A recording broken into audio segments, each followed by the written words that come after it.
Gracias por escuchar la voz del pueblo, porque debemos de recordar que todos los que ocupan un espacio público dentro del gobierno es por la voluntad del pueblo.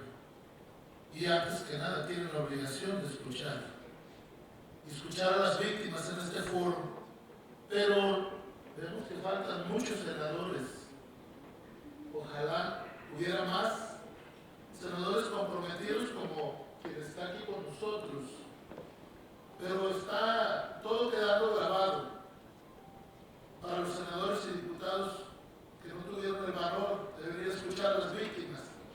Ahí está grabado todo para que lo vean. Ojalá se den el tiempo. Ojalá no se duerman. Sí. Ojalá se den el tiempo de escucharnos. ¿Quiénes somos? Me llamo Juan Carlos Olivuros. Soy defensor de derechos humanos en la Huasteca. Trabajo en el grupo Huasteco de Promoción y Defensoría de los Derechos Humanos.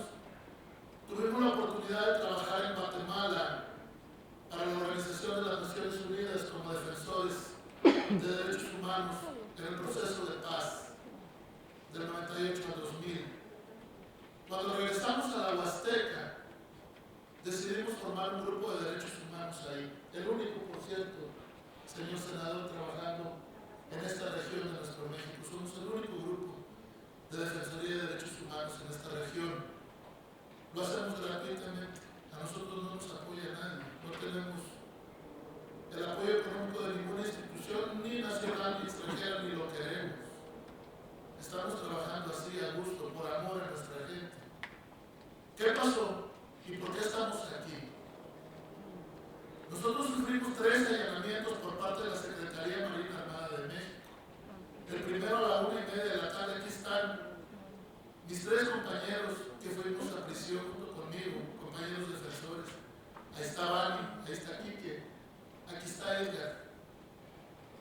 El primero, el 22 de junio de 2013, a la 1:30 de la tarde, a plena luz del día y a vista de todos los ciudadanos, los habitantes de nuestro pueblo, los marinos ingresaron de manera violenta a mi domicilio. Yo me encontraba trabajando, soy profesor de telesecundaria.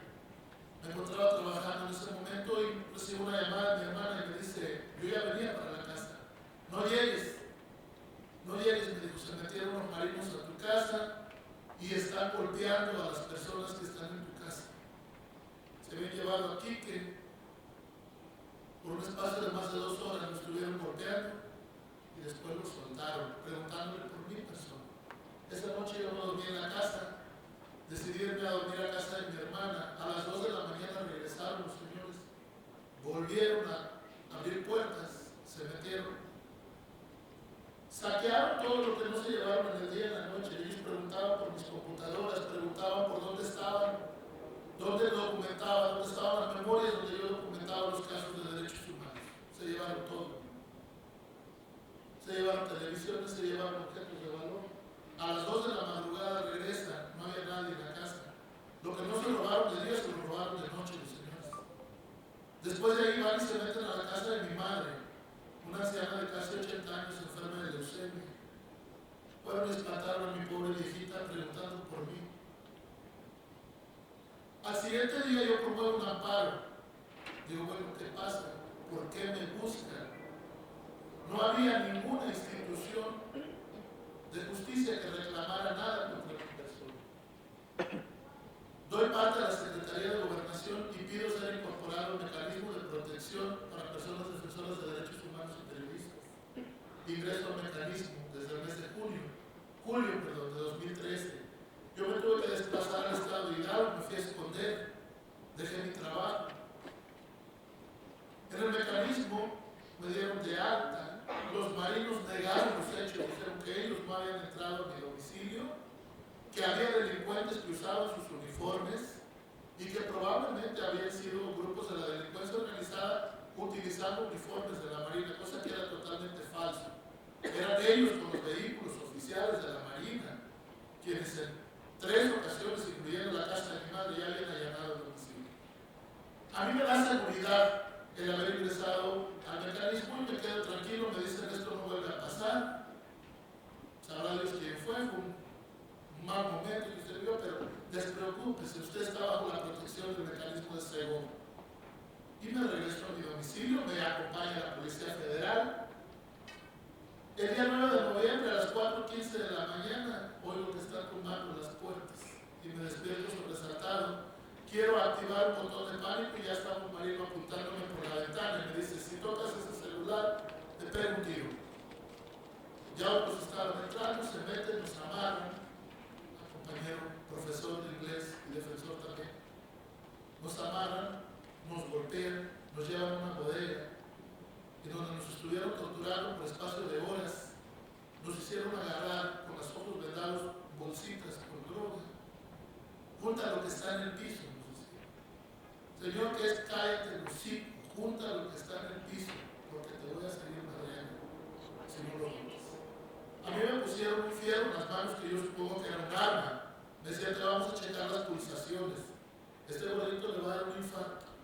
Chequenle las pulsaciones y me ponen un arma para dejar mis huellas.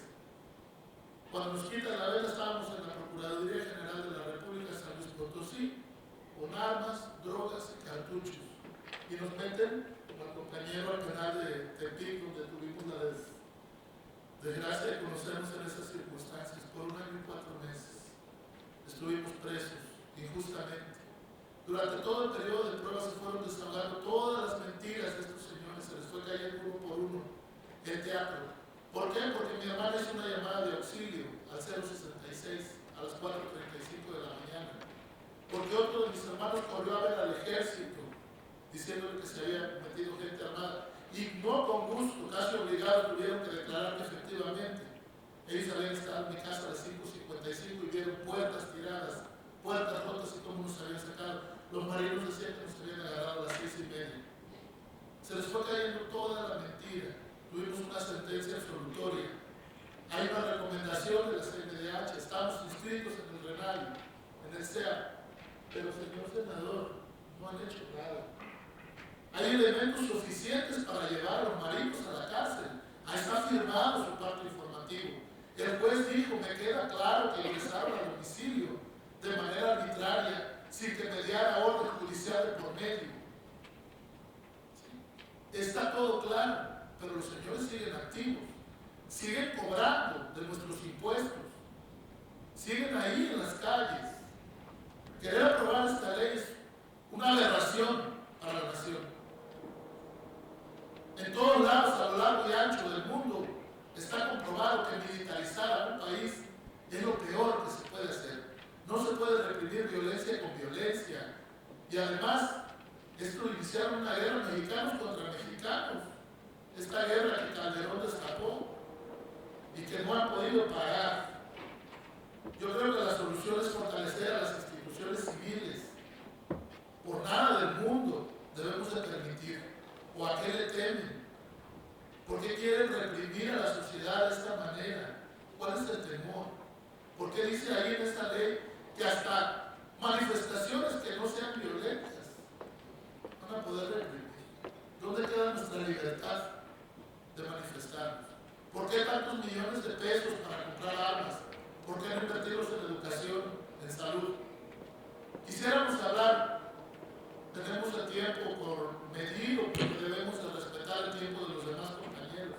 Podríamos pasarnos todo el día, pero debemos de ser breves.